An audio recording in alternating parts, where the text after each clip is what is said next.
Hi everyone, I'm Lindy Elkins-Tanton. This talk is about field evidence for coal combustion that links the 252 million-year-old Siberian trap flood basalts with global carbon disruption.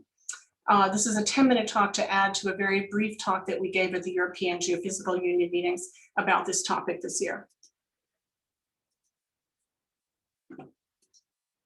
Now, first let's talk about the extinction.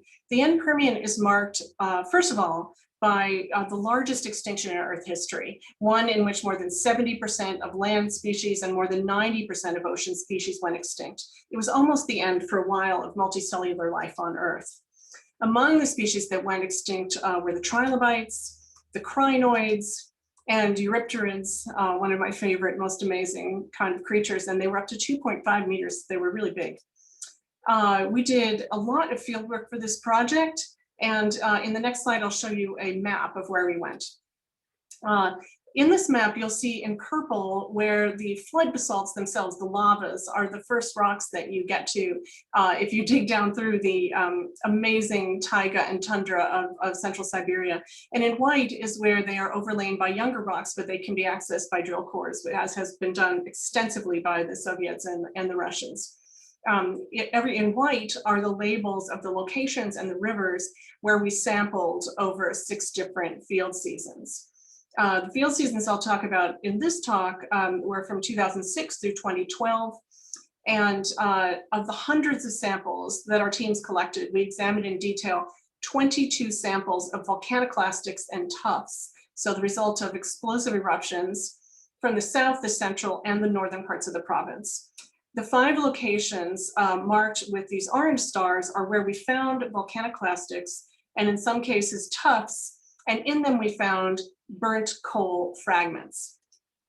So just for some fun, some photos of the team from different trips. On this team, we had over 30 scientists from 8 different countries, and here we have our one of our primary Russian colleagues, Roma Veslovsky, and also Volodya Pavlov, not pictured, came with us and was a major colleague for us on the Russian side. We are guarding our luggage here from the rotor swash from the helicopter that dropped us on the Kotoy River. And we're putting together one of our boats here on the Kotoy River, and also on the Kotoy in front of Cambrian limestones in a foldable pack canoe. Here at the base of the lavas at Valery Fedorenko's section 1 on the Kotoy River, and the view back down from that high perch down to our little canoe in orange you can see on the side of the river right here, the beautiful big Kotoy River. And here's Seth Burgess sitting next to a dike and some lavas. Now, let's get to the topic here, volatile release and explosive magmatism. So far I've been showing you pictures of lavas. The Siberian igneous province was chambered within and erupted through a large evaporite and coal basin, which held all the chemicals needed for massive climate change. Here, there's white limestone covered with orange gypsum layers with Seth Burgess for scale there. And here is a dike on the left that baked some coaly sediments on the right. And we looked in every field season for places where the coal and the magmas had interacted. Here I am with Alexander Politsov in an open pit coal mine in Khyarkhan with our hands on the boundary between the coal layer below and the lowest lava, the very first lava to erupt in the Siberian flood basalts, the Evakinsky above. And here was the goal of all of our work for this particular topic, the towering cliffs of volcaniclastics along the Angara.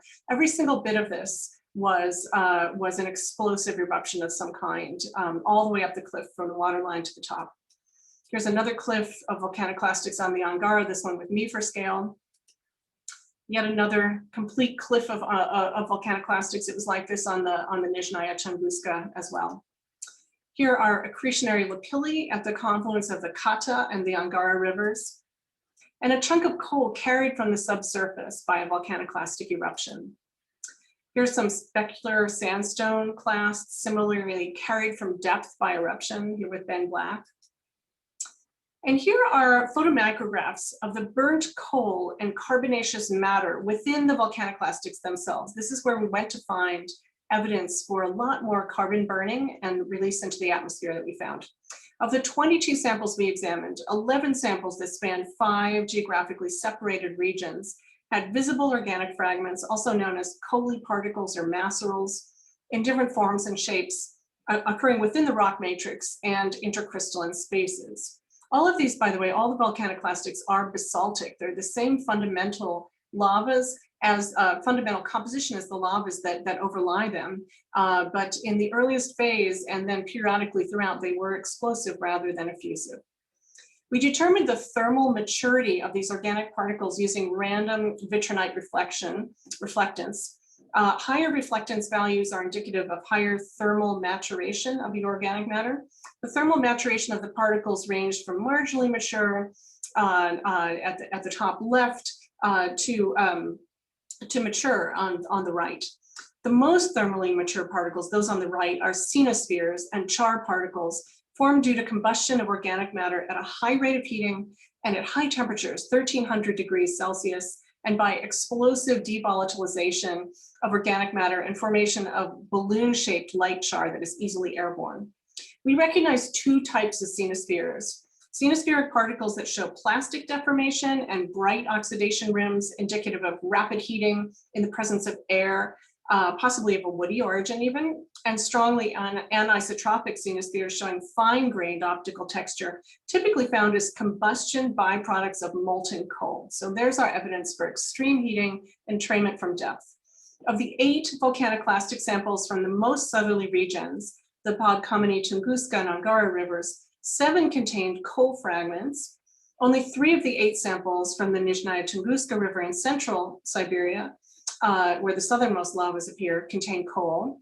Farther north, only 1 of the 6 samples from the Norilsk and Kotoy regions contain coal fragments. This distribution suggests that the southern region was the locus of coal magma interactions.